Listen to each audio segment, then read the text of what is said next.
अस्सलामु अलैकुम वरहमतुल्लाहि वबरकातुहू। बिस्मिल्लाहिर्रहमानिर्रहीम।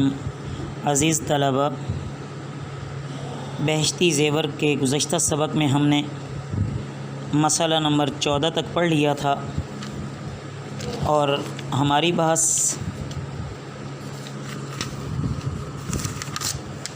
क़ज़ा नमाज़ों के पढ़ने का बयान हो रहा था। मसला नंबर 15 देखिए। एक बेनमाज़ी था, उसने तौबा की तो जितनी उससे क़ज़ा नमाज़ें हुई हैं उम्र भर में, सब की क़ज़ा पढ़नी उस पर वाजिब है। तौबा से कभी नमाज़ें माफ़ नहीं होती, अलबत्ता ना पढ़ने की वजह से जो गुनाह हुआ था वो तौबा से माफ़ हो गया। अगर अब क़ज़ा नमाज ना पढ़ी तो गुनाहगार होंगे। मसला नंबर 16, अगर किसी की कुछ नमाज़ें क़ज़ा हो गईं और अभी उसने उनकी क़ज़ा नहीं की थी कि वो फौत हो गया, अब मरते वक्त नमाज़ों की तरफ से फ़िदिया देने की वसीयत कर जाना वाजिब है। अगर उसने वसीयत कर दी तो ठीक है, वो पिछलों ने अदा करनी है, और अगर उसने वसीयत ना की तो ये गुनाहगार होगा। और नमाज के फ़िदिया का बयान रोज़े के फ़िदिया के साथ ही इंशाअल्लाह आगे आएगा, वहाँ पर इस पर बहस हो जाएगी। आगे बाब नंबर 18 है सजदे सहव के बयान में।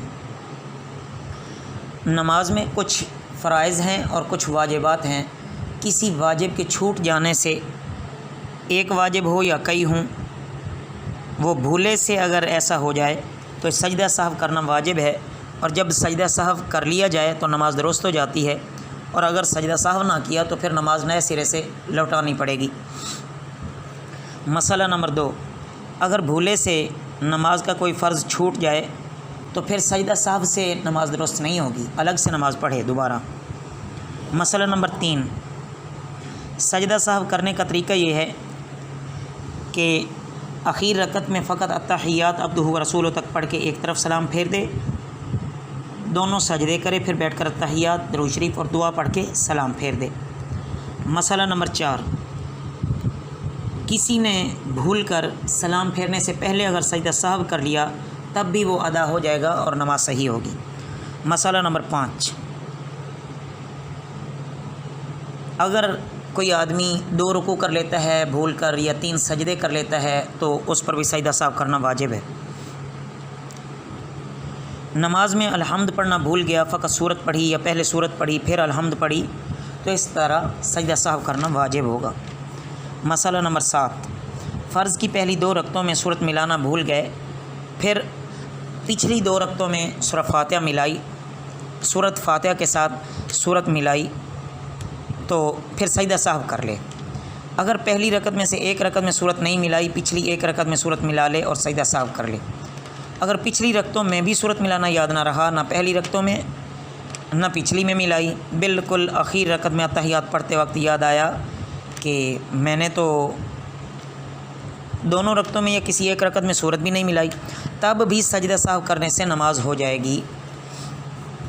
मसला नंबर 8, सुन्नत और नफिल की सब रकतों में सूरत का मिलाना वाजिब है, इसलिए अगर किसी रकत में सूरत मिलाना भूल जाए तो सजदा सहव कर लेना पड़ेगा।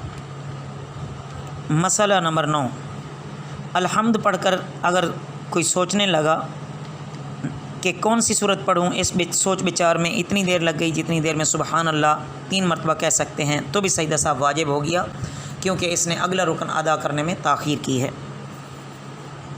मसला नंबर 10, अगर बिल्कुल आखिर रकत में अत्तहियात और दरूद पढ़ने के बाद ये शुबह हुआ कि मैंने 4 रकतें पढ़ी हैं या 3 पढ़ी हैं, कोई याद नहीं है, इसी सोच विचार में इतनी देर खामोश बैठे रहे और सलाम फेरने में इतनी देर लग गई जितनी देर में 3 दफ़ा सुबहान अल्लाह कह सकते हैं, फिर याद आ गया कि मैंने 4 रकतें पढ़ लीं, तो इस सूरत में भी सजदा सहव करना वाजिब हो जाएगा। मसला नंबर 11,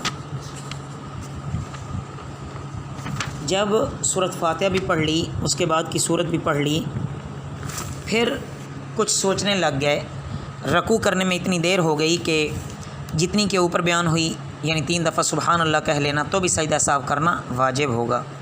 मसला नंबर 12, अगर पढ़ते पढ़ते दरमियान में रुक गए اور اسی طرح سوچنے میں کوئی دیر لگ گئی، دوسری یا چوتھی رکعت پر تحیات کے لیے بیٹھے تو فوراً تحیات شروع نہیں کی، کچھ سوچنے میں دیر لگ گئی، یہ جب رکوع سے اٹھے تو دیر تک کھڑے سوچتے رہے کہ دوسرے سجدہ کے بیچ میں جب بیٹھے تو کچھ سوچنے میں اتنی دیر لگا دی، تو ان سب صورتوں میں سجدہ سہو کرنا واجب ہے۔ مقدار وہی ہے جو 3 دفعہ سبحان اللہ کہنا ہے۔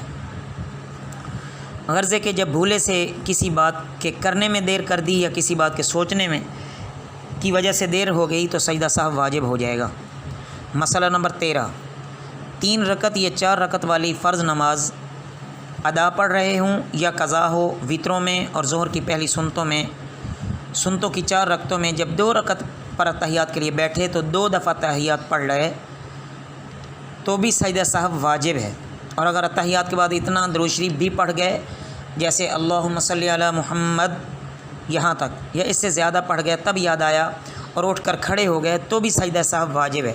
ہاں اگر اس سے کم پڑھا تو سجدہ سہو واجب نہیں ہوگا۔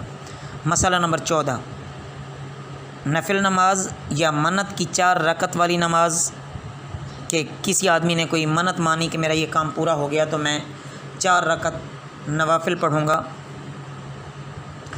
تو اگر 4 رکعت والی نماز میں 2 رکعت پر بیٹھ کر تحیات کے ساتھ درود شریف بھی پڑھنا جائز ہے، اس لیے نفل اور منت کی نماز میں درود شریف کے پڑھنے سے سجدہ سہو واجب نہیں ہوتا۔ البتہ اگر 2 دفعہ تحیات پڑھ لے تو نفل اور منت کی نماز میں بھی سجدہ سہو واجب ہو جائے گا۔ تو عزیز طلبہ، یہاں تک آپ اچھی طرح یہ مسائل ذہن نشین فرما لیں۔ آسان مسائل ہیں، ان میں کوئی ایسی بات نہیں ہے جس کو ہم بار بار دہرائیں، تو بقیہ انشاءاللہ آئندہ سبق میں پڑھیں گے۔ وما علینا الا البلاغ۔